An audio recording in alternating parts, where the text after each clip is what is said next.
જય દ્વારકાધીશ વિદ્યાર્થી મિત્રો, આ વિડીયોની અંદર આપણે ગાલા એસાઇનમેન્ટ 2026 ધોરણ 10ના ગણિતના પ્રશ્નપત્ર નંબર 4ના જવાબો ઉપર ચર્ચા કરવાના છીએ.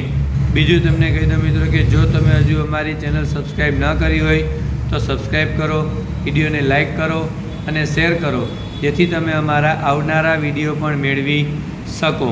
ધોરણ 10 ગણિત પ્રશ્નપત્ર નંબર 4 વિભાગ એ, જેની અંદર પહેલો પ્રશ્ન છે કે જો 17x + 23y = 40 અને 23x + 17y = 80 હોય તો x + y બરાબર ખાલી જગ્યા.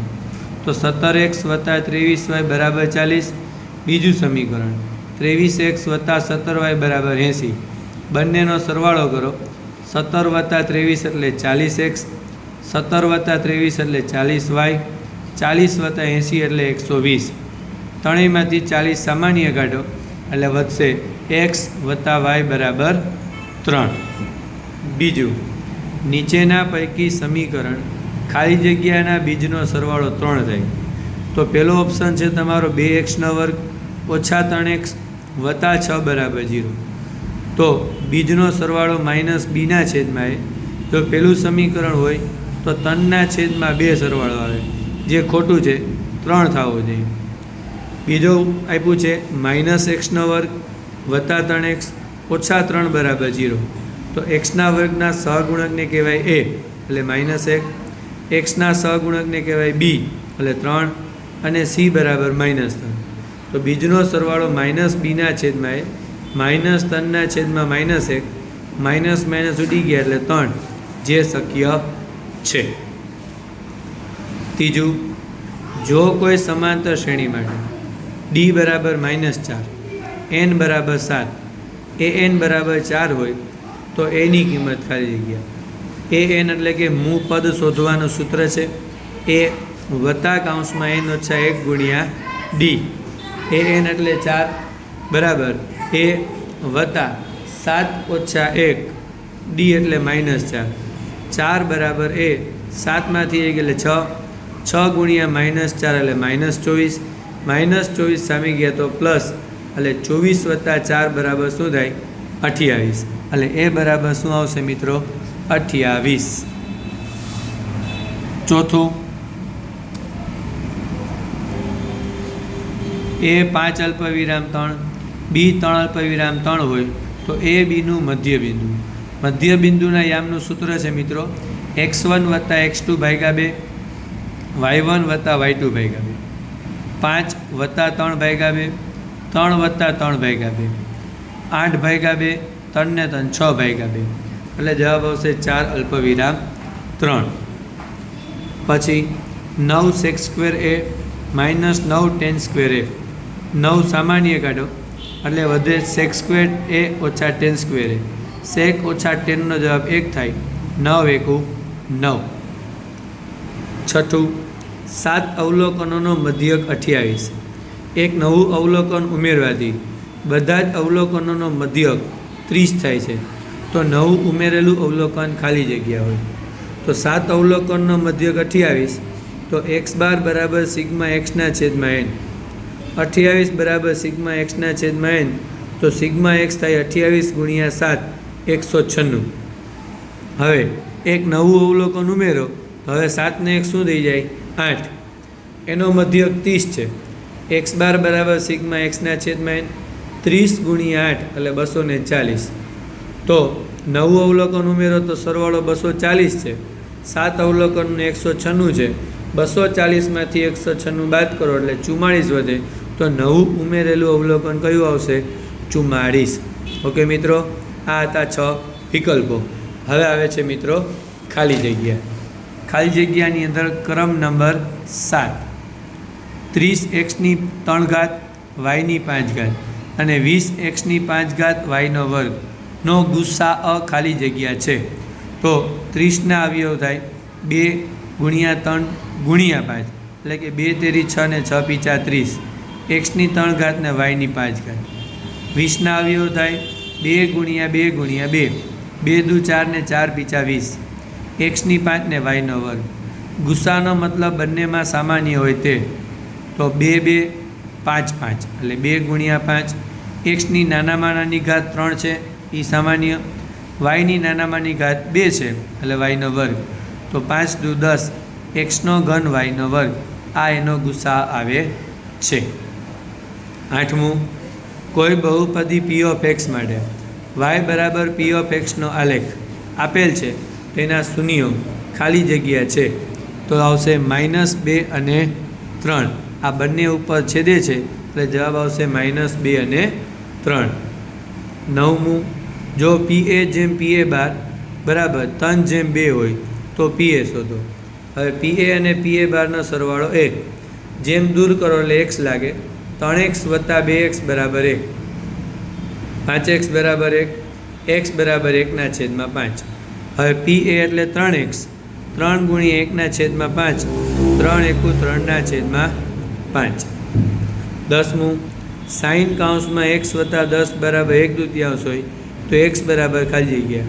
મિત્રો sin 1/2 કેની કિંમત આવે તો કે sin 30ની, x + 10 બરાબર 30, તો x બરાબર +10 સામે ગયા તો ઓછા એટલે x બરાબર 20.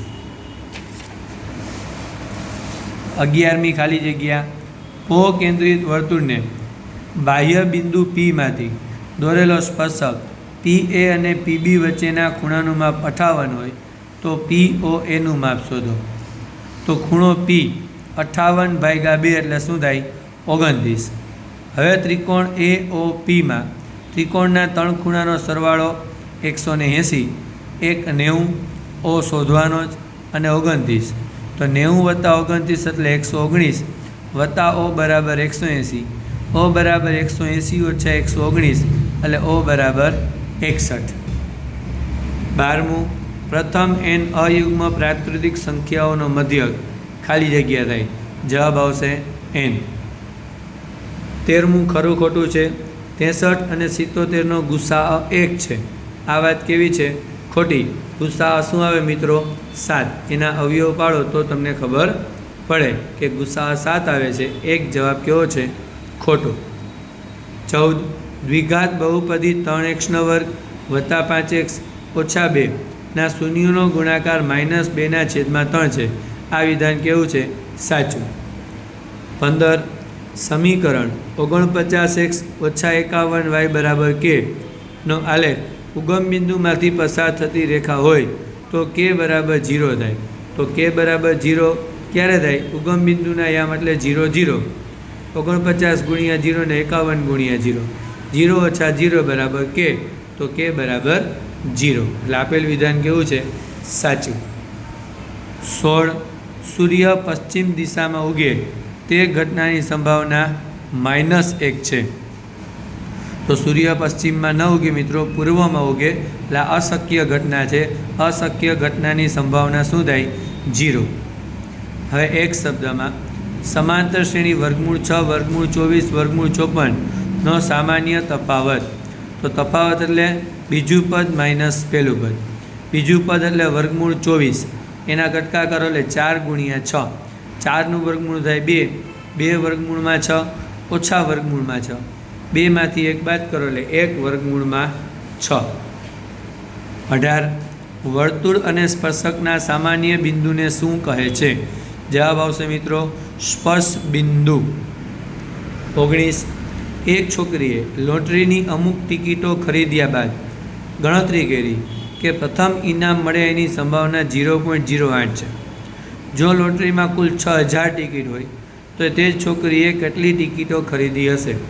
તો 6000 × 0.08 એટલે કે 6000 × 8/100, 2 મીંડા ઉડી ગયા. 60 × 8 એટલે 480 ટિકિટો લીધી હશે. 20, ચડતા ક્રમે ગોઠવેલ અવલોકન 8, 12, 17, x, 25 અને 28 નો મધ્યસ્થ 20 હોય તો x શોધો. સૌ પ્રથમ તો મિત્રો 6 સંખ્યાઓ આપેલી છે, એટલે કે બેકી સંખ્યા છે, તો nના છેદમાં 2મું અવલોકન એટલે કે ત્રીજું અવલોકન વત્તા ચોથું અવલોકન ભાગ્યા 2, અથવા 3.5 એટલે કે ત્રીજું વત્તા ચોથું ભાગ્યા 2, ત્રીજું અવલોકન 17, ચોથું અવલોકન x ભાગ્યા 2, મધ્યસ્થ 20 આપ્યો છે, 20 દુ 40 બરાબર 17 વત્તા x બરાબર વત્તા 17 સામે ગયા તો ઓછા, એટલે x બરાબર શું આવશે 23.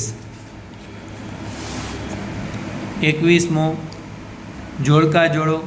ગોળાની વક્ર સપાટીનું ક્ષેત્રફળ શું થાય 4πr². 22 નળાકારની વક્ર સપાટીનું ક્ષેત્રફળ 2πrh. વૃત્તખંડની વ્યાખ્યા: જીવા અને તેના બંનેમાંથી કોઈપણ ચાપ વચ્ચેનો પ્રદેશ એને કહેવાય વૃત્તખંડ. અને વૃત્તાંશ એટલે 2 ત્રિજ્યાઓ અને વર્તુળની ચાપ વચ્ચેનો ઘેરાયેલો પ્રદેશ એને વૃત્તાંશ કહે છે. ઓકે મિત્રો, આ આપણે ચર્ચા કરી પ્રશ્નપત્ર નંબર 4 વિભાગ એના જવાબ ઉપર. જો તમને મિત્રો વિભાગ બી, સી અને ડીના જવાબો જોઈતા હોય તો તમે અમને વોટ્સઅપ નંબર 8160343439 હાઈ કરીને મેસેજ કરો. અમે તમને એની PDF આપશું, જેના માટે માત્ર 51 રૂપિયા ચાર્જ રાખેલો છે.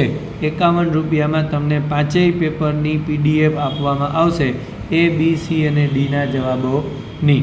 ઓકે મિત્રો, બીજું તમને કહી દઉં કે જો હજી તમે અમારી ચેનલ સબસ્ક્રાઈબ ન કરી હોય તો સબસ્ક્રાઈબ કરો, વિડીયોને લાઇક કરો અને શેર કરો, જેથી તમે અમારા આવનારા વિડીયો પણ મેળવી શકો.